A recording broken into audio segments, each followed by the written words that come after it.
quand on change quelque chose au niveau de la manière de regarder le corps avec sa sexualité, on change la doctrine. Et quand on change la doctrine, on change le corps. Chut.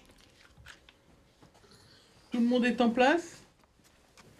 Marie Jotiel, alors vous êtes titulaire d'un doctorat en médecine, vous êtes aussi docteur en théologie, et longtemps vous avez été maître de conférences à la faculté de Metz.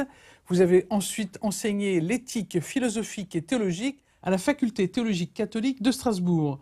Vous avez longtemps dirigé le Centre européen d'enseignement et de recherche en éthique, toujours à Strasbourg, et puis vous avez été aussi président de l'Association européenne de théologie catholique. En 2017, le pape François vous nomme membre titulaire de l'Académie pontificale pour la vie, un mandat qui a été renouvelé, je crois, récemment, en 2022. À votre actif, de nombreux articles et ouvrages tels que l'Église, celui-ci face aux abus sexuels sur mineurs, paru en 2019, ou encore l'Église déchirée, et ce collectif Abus sexuels, écouter, enquêter, prévenir, paru aux presses universitaires de Strasbourg dans la collection Chemin d'éthique que vous dirigez, je crois. Oui. Voilà. En novembre 2022, l'Université de Fribourg vous décerne un doctorat honoris causa pour l'ensemble de vos travaux et en particulier ceux concernant la lutte contre les abus sexuels dans l'Église catholique. Vous dites avoir toujours privilégié un double biais médical et théologique tout en veillant plus largement à l'apport des sciences humaines. Une vie donc consacrée somme toute à la recherche et à l'étude et un engagement sans faille, dirait-on, dans l'Église, alors même que vous affirmez l'aspect systémique des abus. Comment vous arrivez à conjuguer tout cela, justement? L'aspect systémique des abus est quelque chose qui m'est venu progressivement. Ceci étant, il faut bien comprendre que l'éthique en elle-même, quand elle essaye de discerner, convoque beaucoup de disciplines pour essayer de discerner le mieux possible.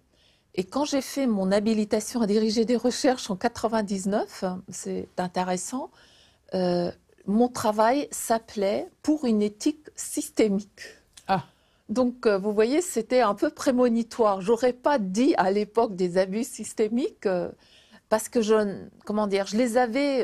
m'y étais confrontée de plus en plus dans ces années 90, etc., et même précédemment. Mais petit à petit, m'est venue quand même cette évidence que les abus n'étaient pas simplement le fait d'une personne. Et quand on discerne, on est obligé de convoquer divers savoirs pour essayer d'y voir un peu clair. Parce qu'il n'y a rien de pire que de ne pas intégrer la complexité. La complexité, ça ne veut pas dire qu'on ne peut pas faire simple. Ce n'est pas du tout de cet ordre-là. La complexité est une notion que Edgar Morin a bien explicité avec ses travaux sur la méthode dans les années 70, et qui veut dire que le réel s'approche par divers versants. Donc si on veut avoir une approche un tant soit peu correcte de ce réel, eh bien il faut convoquer ce savoir et essayer d'aller de l'avant. Alors quand on parle des abus dans l'Église, on pense de la trahison à l'égard des enfants, il y a la colère qui existe aussi, l'occultation des hauts responsables. Pourquoi, selon vous, y a-t-il eu une telle résistance de cette Église face à la vérité? Parce que beaucoup ont pu considérer que parler des abus, c'était faire du mal à l'Église.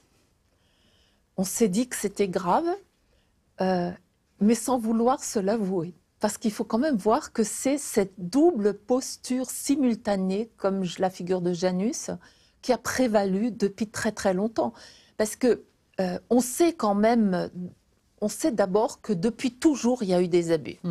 On sait qu'il y en a eu dans l'Église. Joseph Ratzinger, qui est devenu ensuite Benoît XVI, on va dire que c'est lui, parce qu'il était à la Congrégation pour la doctrine de la foi et qu'il a vu arriver de très nombreux clercs, de très nombreux cas, puisqu'il n'y a que les clercs qui arrivaient chez lui, donc pas tous les autres. Le rapport de la SIAZ a montré qu'il y avait quand même un tiers de laïcs aussi qui pouvaient abuser à l'intérieur de l'Église.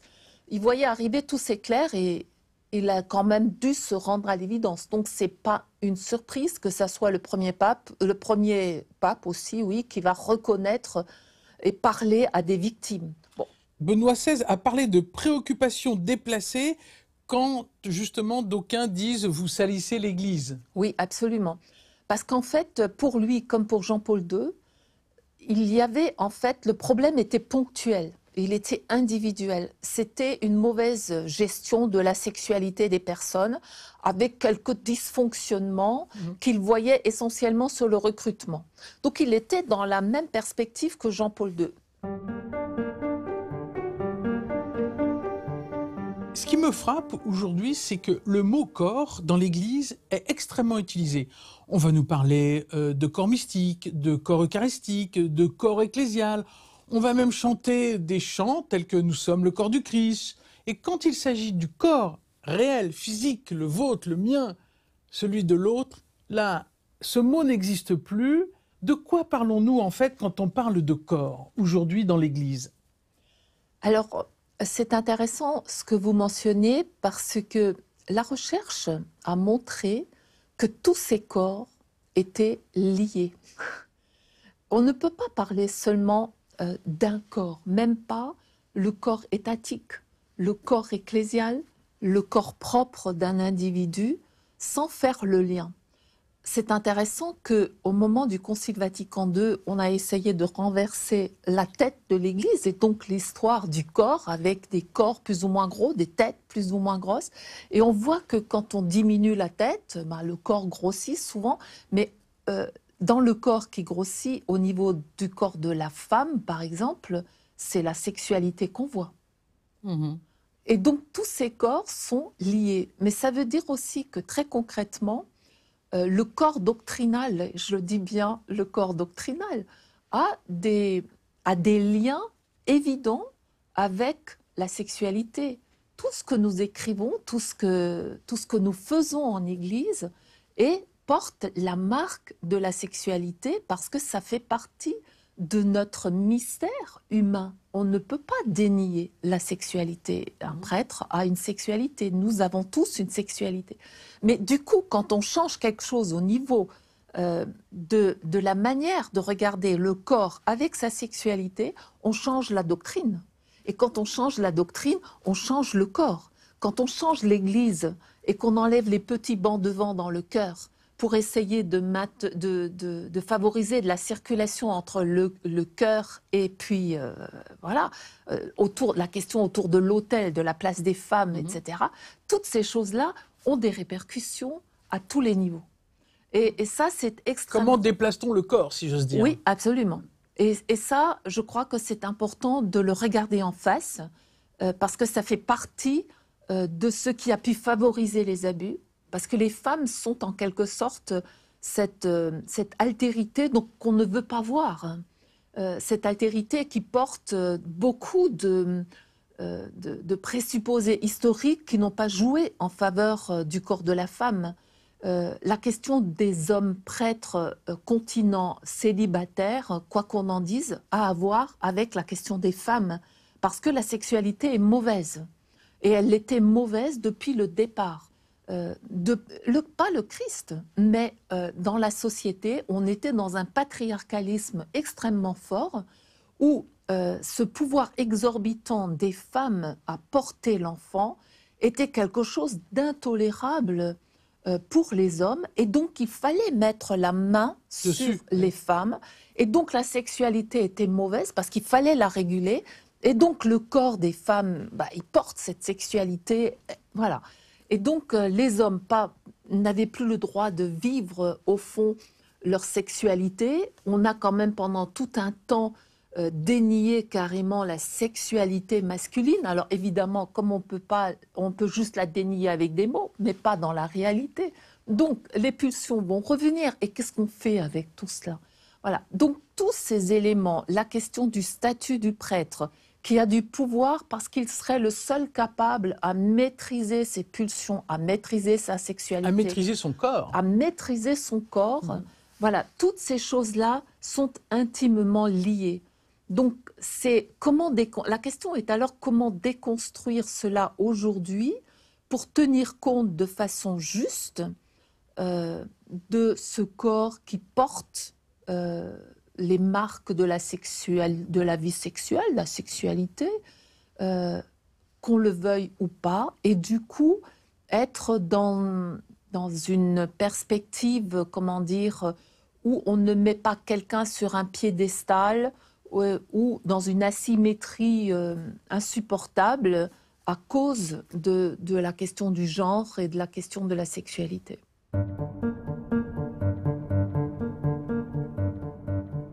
Alors, il y a ce triptyque qu'emploie souvent le pape François, abus de pouvoir, abus de conscience, abus sexuel. Comme si ils étaient là aussi liés les uns aux autres. L'abus sexuel commence en général toujours par des abus de pouvoir. En fait, je me situe dans une position de supériorité par rapport à d'autres. Même dans la société, ça fonctionne de cette manière-là, par des abus de pouvoir. Dans l'Église, ces abus de pouvoir sont le fait de la sexualité, comme on vient de le dire, parce que le cléricalisme, si on le prend sérieusement en compte, on voit que c'est une conjonction de pouvoir, de gender et de sexualité. C'est parce que le prêtre est censé vivre sans sexualité qu'il a le pouvoir un petit peu en contrepartie.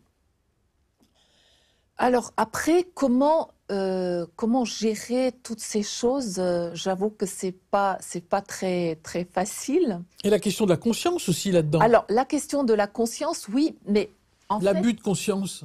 L'abus de conscience, l'abus spirituel, et c'est intéressant de noter que tous ces abus de pouvoir, de conscience, psychologique, spirituel, etc., sont très souvent liés. Ils commencent par cette emprise, ils commencent par le pouvoir, etc.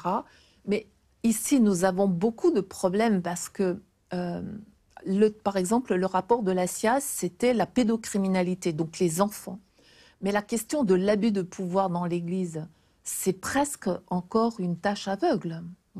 Qui n'a pas du tout été prise en compte. Elle se retrouve maintenant dans le nouveau livre 6 du droit canonique qui est rentré en vigueur le 8 décembre 2021. Mais c'est la première fois, et jusqu'à nouvel ordre, je n'ai pas entendu qu'il y a eu un procès. Alors on a un tribunal pénal national aussi, maintenant, canonique national. Est-ce qu'il va s'attaquer à ces questions? J'en suis pas tout à fait sûre. On a parlé de tous ces mots de corps ecclésial, mystique, eucharistique, qui sont des mots très utilisés. Et en même temps, dès que c'est véritablement le corps qui est atteint, l'Église, dans sa grande timidité peut-être à employer des mots, ne parle de gestes déplacés, de gestes inappropriés, d'atteinte au 6e commandement. Alors en plus d'être irrespectueux, me semble-t-il, pour les victimes, on a l'impression que c'est un grand fourre-tout, si j'ose dire, et que tout ça est véritablement inaudible aujourd'hui, quoi. Le 6e commandement, c'est l'interdit d'adultère. Ouais.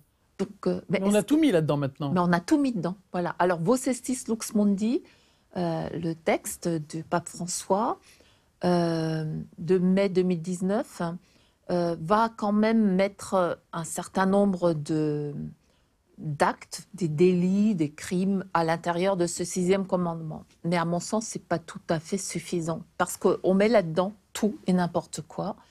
C'est un espèce de commandement valise où, quoi qu'on en dise, si vous mettez sur le même niveau la contraception et la masturbation avec le viol, excusez-moi, mais je veux dire, la masturbation, ça fait partie aussi de gestes physiologiques. Un petit gamin, il se masturbe d'une manière ou d'une autre, il découvre sa sexualité, c'est pas criminel pour autant. Mais si c'est au même niveau que de la pédophilie, par exemple, même si dans notre raison, on se dit c'est pas la même chose, mais quand on sait toutes les distorsions cognitives qui prévalent chez un agresseur sexuel, eh bien, on se justifie, on se donne le courage de passer à l'acte transgressif, j'entends, et du coup, tout ça, c'est pareil. Donc, c'est la non-clarté du langage porte à l'agression sexuelle. clairement. Le rapport de la SIAZ a été intéressant en disant mais ça ne devrait pas être le 6e, ça devrait être le 5e, tu ne tueras pas. Parce qu'au fond, quand on viole quelqu'un, on le tue, symboliquement entre guillemets. Donc, on est bien dans des zones qui sont difficiles. Alors ensuite, on retombe encore une fois sur la même chose, ne pas faire de mal à l'Église. Mais si on était un tant soit peu lucide, on se dirait que le mal à l'Église, c'est de ne pas nommer clairement les choses. Parce que c'est là que on devient tout le monde suspect. Alors, dans l'éducation de l'Église, par rapport au rapport au corps, il y avait aussi beaucoup d'interdits. Alors, j'ai découvert, je n'avais pas suivi ça, que la cohabitation juvénile, qui était jusqu'alors un péché mortel, ça a été levé en 2018, ça. Oui, à cause... enfin, levé. C'est-à-dire que c'est devenu... je dirais pas que c'est levé, parce que l'Église ne lève pas vraiment ces choses-là, mais avec le synode sur la jeunesse... Il y a une tolérance ? Il y a une tolérance, oui, tout à fait. Ça ne fait plus partie de... Voilà. C'est un péché véniel. Oui, voilà. Alors, j'ai Mais noté... ce langage, il veut rien dire. Et puis, on ne peut pas tout mettre dans le péché. Ouais. Voilà. Et toute fragilité n'est pas péché, toute vulnérabilité n'est pas péché. Ne confondons pas tout. Qu'est-ce que c'est que le péché, d'ailleurs, pour vous ? Eh bien, le péché, pour moi, c'est d'abord un acte contre l'amour de Dieu. Voilà. Je le dirais comme ça. Donc, c'est compliqué parce que c'est pas si simple au sens où il faut le vouloir, il faut une gravité de la matière, hein, gravité, il faut en être conscient, il faut ne pas pouvoir l'empêcher. Enfin, vous voyez, il y a plein de choses qui vont rentrer en ligne de compte. Quand on a une pulsion, parfois on ne peut pas empêcher. Alors, théoriquement, on ne devrait pas pouvoir parler de péché, mais en même temps, en raison de la gravité de la matière, on va dire, mais c'est quand même quelque chose. Mais ça, c'est les choses, les catégories qui ont été longuement discutées dans l'Église autour du péché grave, parce que c'est finalement le péché mortel, comme on disait dans le temps, disons le péché grave, pour dire qu'il amène à la mort du pécheur. Mais ça veut dire quoi aussi, la mort du pécheur? Alors, le Christ nous met en garde, mais en même temps, le Christ est aussi miséricordieux. Si vous prenez le texte de la femme adultère, il est intéressant parce que Jésus ne demande pas à la femme adultère d'être convertie pour lui pardonner ses péchés. Il lui dit « va et désormais ne pêche plus ». Dans la période avant, la période normative, la période juridique de Jean-Paul II et de Benoît XVI, il faut d'abord se convertir et ensuite on reçoit le pardon. Prenez la question des divorcés remariés, etc., etc. Oui. Vous voyez, c'est pas du tout la même chose. Alors, Marie-Jo Thial, je rappelle quand même que vous êtes médecin et que vous êtes aussi théologienne, mais il me semble quand même que certains vous ont déclaré hérétique. Pourquoi ? Parce que vous écrivez vous-même « Je défends la réhabilitation du sujet homosexuel dans l'Église ». Et à ce titre-là, certains vous ont effectivement jeté l'anathème. Alors, aujourd'hui, sur la question des personnes homosexuelles, là, l'Église coince. Alors, l'Église coince selon les pays et selon le courant. Je me rappelle un évêque aux États-Unis qui disait « Mais je me vois quand même mal dire à mon neveu qui vit avec un autre homme que ce qu'ils vivent ensemble, ces deux-là, c'est de l'intrinsèquement désordonné. » Et il m'a dit « Ça fait quand même réfléchir et je suis embêtée. » J'aimais bien ce côté « je suis embêtée » parce que c'est vraiment...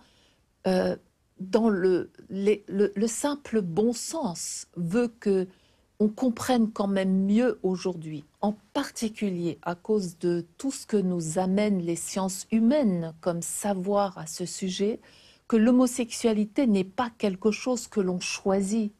On est ou on n'est pas homosexuel. Mais une fois qu'on a dit ça, on fait quoi? Est-ce qu'on peut interdire vraiment à deux personnes qui s'aiment, qui sont de même sexe, de de vivre ensemble. Je crois que, ça, comme dit le pape François, il ne m'appartient pas de juger. Ça relève de l'intime. Et le pape François l'a dit à maintes reprises. Tout n'est pas toujours paru dans le domaine public, mais il l'a dit à plusieurs reprises. Et je crois qu'il a raison. Hein, il a raison. On ne choisit pas. Et l'Église n'a pas à se fourvoyer sous la couette, comme on dit. Et c'est ce que beaucoup de couples chrétiens, tout simplement, lui reprochent, aussi au niveau de la contraception, autour de leur manière de faire l'amour, etc. etc. Je crois qu'il y a aussi une certaine responsabilité. Mais l'enjeu derrière, c'est encore des enjeux de pouvoir. Parce que c'est une manière d'avoir le pouvoir sur ces couples. Il fallait avoir la main mise sur les âmes et sur les corps. Sur les âmes et sur les corps. Or, si c'est un péché, c'est l'Église qui doit pardonner par la confession. Mais plus personne aujourd'hui, enfin très peu, vont encore se confesser. Vous le savez bien. Et donc, tout ce discours-là, je crois qu'il faut vraiment reprendre cette question. Hein. Alors, je reviens à la question du corps, institution. Oui. Vous écrivez vous-même, vous faites une distinction entre les secrets imposés par une fidélité aux exigences d'éthique et les secrets destinés à préserver l'image institutionnelle. Oui. On a quand même l'impression qu'on n'est pas sorti de cette histoire-là, même après la SIAZ. Et toutes les révélations qui ont lieu actuellement montrent que ce n'est pas encore complètement acquis. Alors cette phrase-là voulait effectivement faire une différence. Moi, je pense que je dis souvent que nous devons être dans une transparence responsable. Il y a des choses de la vie intime qu'on ne va pas dire en public. Et de ce point de vue-là, c'est important qu'on ait un certain secret dans nos dialogues. Je veux dire, éthiquement, c'est extrêmement important. Tout secret n'est pas négatif. Simplement, quand le secret concerne des crimes, quand il concerne des délits, quand il concerne de la pédocriminalité, des violences et des agressions sexuelles, ce n'est pas acceptable. Quand les victimes ne sont pas, parce que jusqu'à présent, elles n'étaient pas beaucoup informées, et avant, elles ne l'étaient pas du tout, des résultats même d'un jugement par le droit canonique de l'Église, ce n'est pas acceptable. Voilà. Donc il y a plein de choses à ce niveau-là qu'il faut améliorer. Je crois qu'il y a vraiment encore du progrès à faire. Vous parlez de la nécessité de rester accroché à la loi comme régulateur du vivre ensemble. Là, vous parlez de la loi civile. Oui. Et en fait, on s'aperçoit que l'Église, là-dessus, a pas mal interprété en se mettant un petit peu aussi souvent au-dessus de la loi. Absolument, pendant très très longtemps. Alors, il faut bien comprendre, si je le dis, c'est d'abord en référence au profil des agresseurs pervers. Oui. La première règle, quand on est en présence d'un sujet avec une structuration psychique perverse, c'est de faire valoir la loi.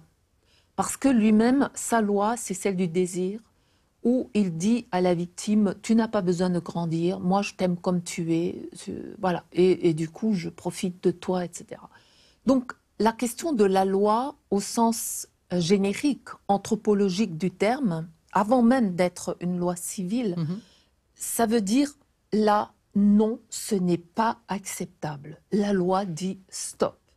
Donc quand les gendarmes viennent, quand la justice se prononce, et l'évêque est dans la même posture.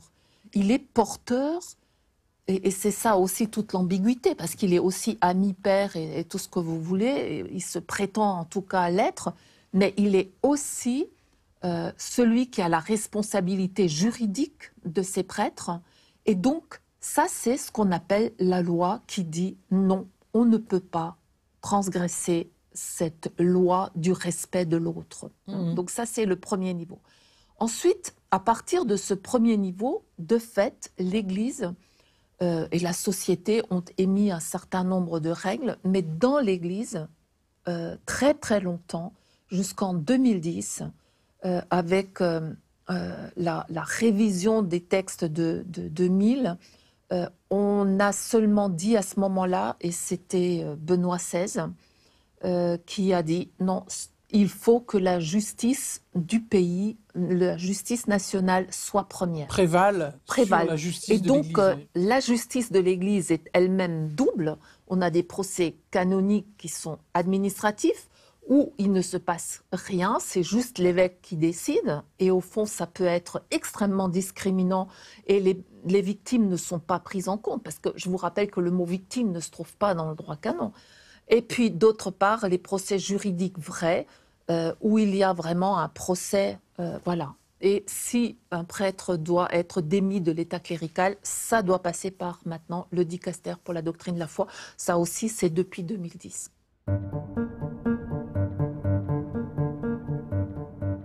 On a parlé du corps ecclésial, mais l'idéal aussi qui était donné sur l'Église, qui était un idéal de perfection, une société parfaite. On a encore dans l'oreille ce mot de Paul VI à l'ONU, l'Église experte en humanité. Bon. Si on met ça aujourd'hui en relation avec la culture du secret, comment peut-on tenir tous ces discours qui sont tout à fait inaudibles aujourd'hui? Le secret, la société parfaite, et en même temps, on découvre les drames qui sont les nôtres. Comment tenir tout cela? Il faut revenir à l'écriture. Sola scriptura. Sola scriptura. Enfin, peut-être qu'il n'y a pas que la sola scriptura, mais la scriptura déjà, parce que la scriptura ne s'interprète que ensemble, par le peuple de Dieu, par l'ensemble des baptisés. On ne peut pas faire tout dire à la scriptura, mais revenir à la parole de Dieu.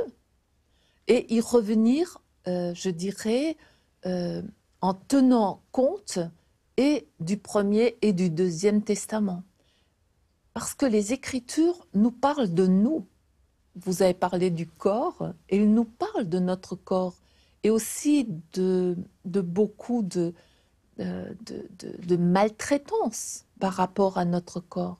Et Dieu, qui est toujours présent, qui nous rejoint et qui nous permet d'aller de l'avant. Je crois que c'est vraiment ça ce qui est important. Or, la parole de Dieu, on ne peut pas dire qu'elle est une absolue priorité dans l'Église catholique du moins, parce que c'est depuis le Concile de Trente, surtout l'Eucharistie qui est première.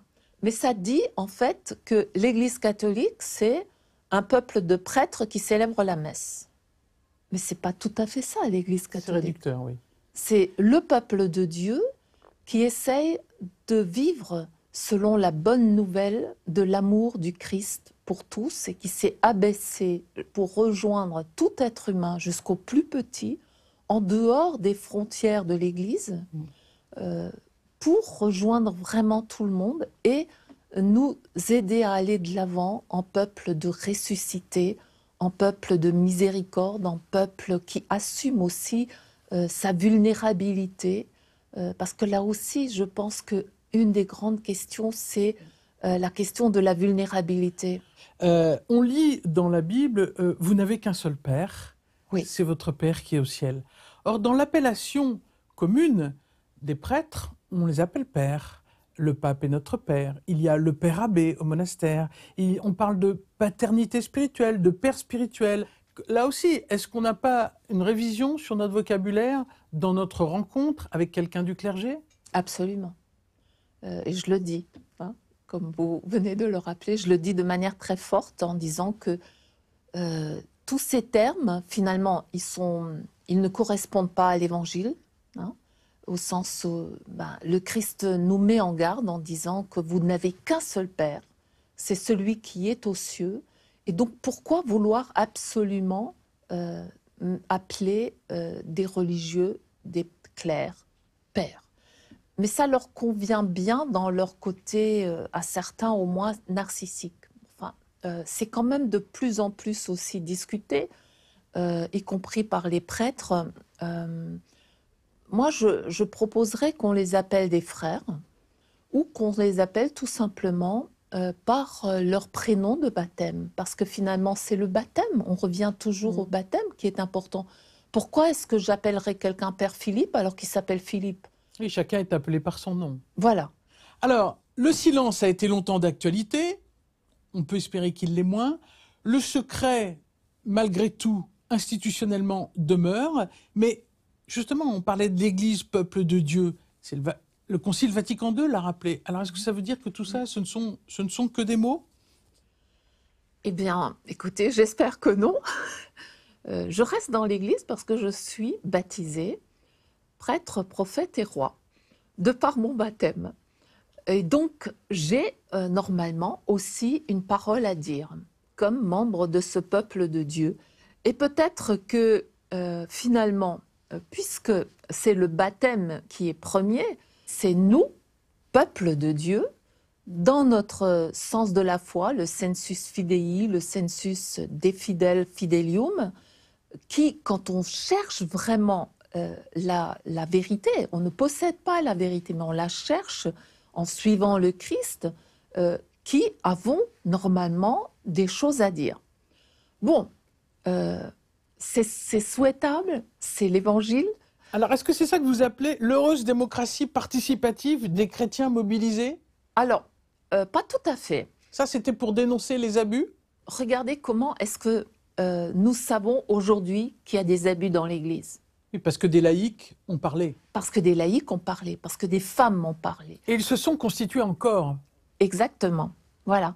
Et donc, comment ils ont essayé de parler? Par les médias et en particulier par les réseaux sociaux. Et de ce point de vue-là, j'appelle ça une église participative, une démocratie participative dans l'église.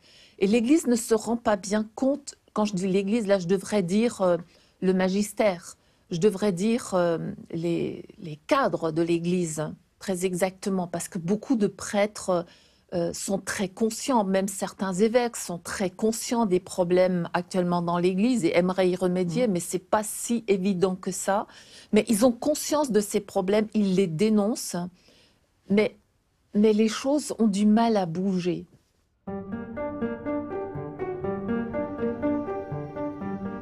Justement, dans les remèdes, vous en donnez quand même quelques-uns. On va finir sur une note mais j'ai pas la solution. positive. Non, mais vous en donnez quelques-uns. Vous parlez de l'écoute, et comme par hasard, l'écoute, c'est le premier commandement. Oui, tu écouteras le Seigneur ton Dieu. Donc, cette écoute qui est une posture fondamentale, vous parlez aussi de sortir d'un catholicisme qui était enfermé dans la morale sexuelle pour un catholicisme social. Alors, comment vous voyez ça? Bien, en fait, l'Église a deux manières de faire de l'éthique. Quand elle est dans le domaine social, elle comprend le pluralisme, la diversité des idées, la démocratie, l'importance du débat, ce qu'elle ne met pas du tout, la subsidiarité, ce qu'elle ne met pas du tout en évidence quand elle parle de l'éthique sexuelle. Et vous évoquez aussi le fait, vous en avez un petit peu parlé tout à l'heure, d'intégrer la vulnérabilité. Oui. Je pense qu'une des failles, une des raisons de la crise des abus dans l'Église, c'est le déni de la vulnérabilité. Alors, comprenez-moi bien. La vulnérabilité, pour moi, n'est pas forcément toujours négative. Je la définis comme une porosité ontologique de l'être humain, une porosité existentielle qui me permet finalement d'être touché, blessé, mais positivement ou négativement. Parce que dans la vie, il y a beaucoup d'aléas, mais il y a aussi ce fait d'être touché par ce que vous dites, touché, coup de foudre quand j'aime quelqu'un, touché au fond parce que la vulnérabilité, c'est ce qui me permet d'être en relation avec les autres. Dieu est vulnérable. Donc, une fois qu'on a dit ça, qu'est-ce que ça veut dire? Or, quand je prends maintenant la crise des abus, je pense qu'il y a eu un déni de la vulnérabilité. Un déni de la vulnérabilité qui fait que je me suis sentie tout puissant. L'Église, ouais, ça dure pour les siècles des siècles. Il n'y a pas de vulnérabilité. Une Église parfaite, il n'y a pas de vulnérabilité. C'est moi qui ai le pouvoir, je n'ai pas à écouter les autres, je n'ai pas de vulnérabilité. Vous voyez, c'est ce côté-là qui a pu jouer un rôle, parce que je suis dans une position de supériorité, etc.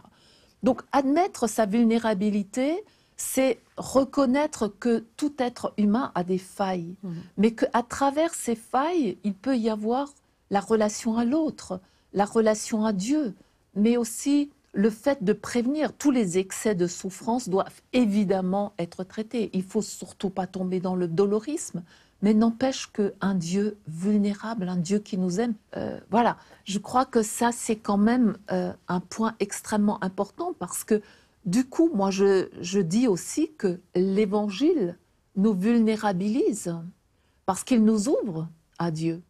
Est-ce qu'on pourrait plagier Saint Paul en disant « c'est quand j'accepte d'être faible que je suis fort » ? Oui, absolument. Oui, absolument. Le Christ ressuscité n'est pas apparu sans les plaies de sa crucifixion. Le Christ est en fait un Dieu fort et vulnérable et fort, et pas l'un ou l'autre. Et nous, c'est un petit peu cela aussi à quoi nous devrions veiller pour aller de l'avant. Marie-Jo Thiel, merci infiniment pour ces réflexions qui nous dynamisent en fait pour aller vers ce Dieu vulnérable qui nous accueille. Merci. Merci à vous.